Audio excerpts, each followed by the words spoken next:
Hello, I'm Brett Knowles from PM Squared Consulting. This video is a recap of the presentation I gave to the Canadian Chartered Professional Accountants Association's conference on winning KPIs. I'm going to take you through a quick review of the content about what is a winning KPI. The closing to this is we're undergoing an ongoing study. And for $15,000, your organization can participate in this and build out your employee engagement system like I'm describing here. If you're interested, please reach out to me. So, what is a winning KPI? The idea of a winning KPI is first, there is no one answer. Every organization has to sort out for itself what does success look like, what are those key goals, what are the key objectives. So, you have to take a look at your organization to find out what does success look like inside your organization. That said, there are 4 common characteristics our research has revealed. Thing one is it should drive better performance.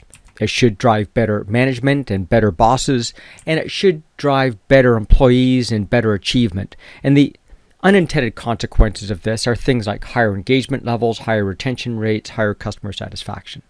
But the fourth and most important attribute is a winning KPI is one that is actually used by the organization. And that's way more important than how precise it might be or how accurate it measures any particular aspect.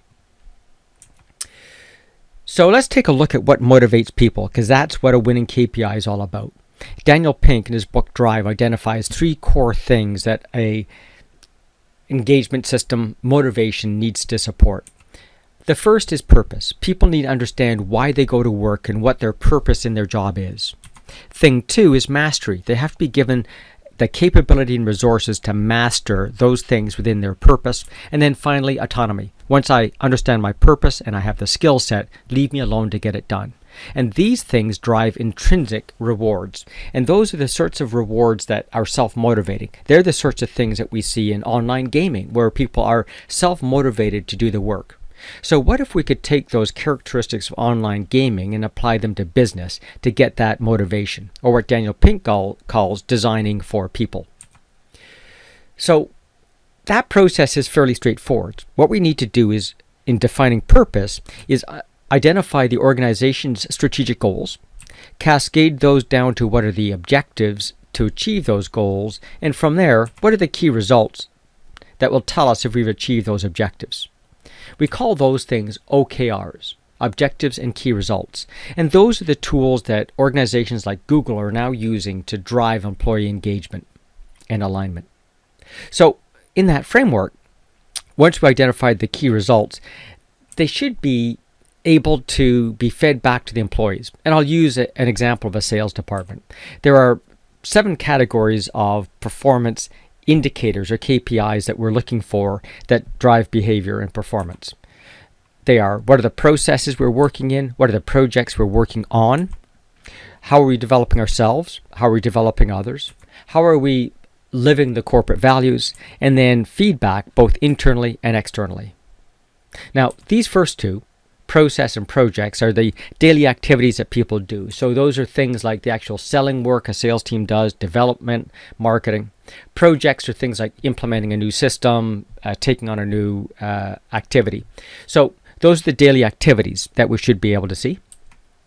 The development side, developing myself and developing others. Obviously, developing myself is training, certifications. Developing others are the coaching, mentoring, apprenticeship programs you participate in. And again, you should be gaining points for each of those things, which is effectively paying it forward for the organization.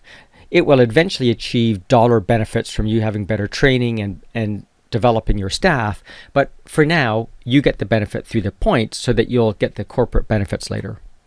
Corporate values are straightforward, things like contributing to your community and measure how we're performing there. And then finally, the feedback side, both formal and informal. So the formal thing might be things like 360s and peer reviews. The ad hoc are, getting a high five on your cell phone or something like that. Likewise, externally, the surveys we do of customers and partners, and the ad hoc is they give you a high five for solving a problem. Now, these are the categories, and we found that we get great result by self-reporting. So think of golf. There's no scorekeeper and referee that tracks you around as you're playing golf. You self-report. And we found that employees, 99% of employees are very accurate when they self-report, and 100% are accurate in the business world because they'll get caught eventually. If I keep on saying something is green and it turns out to be red, I'm going to find out by month end that I've been misleading the team. So that gives you the chance to engage employees by capturing the important things they do and allocating points accordingly.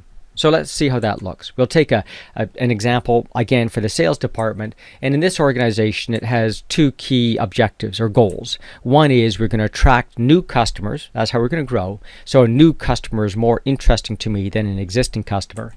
And secondly, we're just going to be using the existing products. So let's take a look at how we might build that out. First off, on the processes, we'll take a look at allocating points for those new customers. So if you attract a new customer, even if they buy just one stick of gum, they get 500 points. And for every $10,000 of revenue, you get another 100 points. Now, I still want you to sell to current customers. So if you sell to existing customers, you get, again, for 10,000 in revenue, only 10 points. So this strongly skews us towards encouraging our sales team to sell those new customers. And this is how organizations move from selling buggy whips to selling cars, by incenting behavior in that new product area, even before there's revenue to follow that up. So the commission system in this case obviously wouldn't work. Again, getting points for whatever the project is that you're working on. Development, again, points for developing yourself and for developing others. Corporate values, points within the values, and then feedback, both the formal feedback and the ad hoc feedback. So now this person has a clear reading of where they earn points. And obviously there's a strong skew towards the new customer stuff. And then we need to package it into sort of a compelling dashboard that shows me how many points I've earned, how many points are possible to earn this period, how I'm progressing, what that trend line looks like, and even what badges I've managed to win for sales and other related activities. So this allows in this case, the rep, that autonomy to be able to self-monitor, to negotiate with their boss about activities and so forth. So again, there are 4 key criteria for winning KPI: drives better performance, drives better management, drives better achievement, and is used. And this is how we package it in this gaming framework. And again, this is an ongoing study. We're looking for organizations that wish to participate. You get several weeks worth of consulting support inside of the research. So we're cutting it for you so we can do this at an economic price, but also get those new customers. So again, if you're interested, please contact me. I'd love to take you through the detail of how we help organizations turn on such systems and what those benefits might look like. Thank you for your time.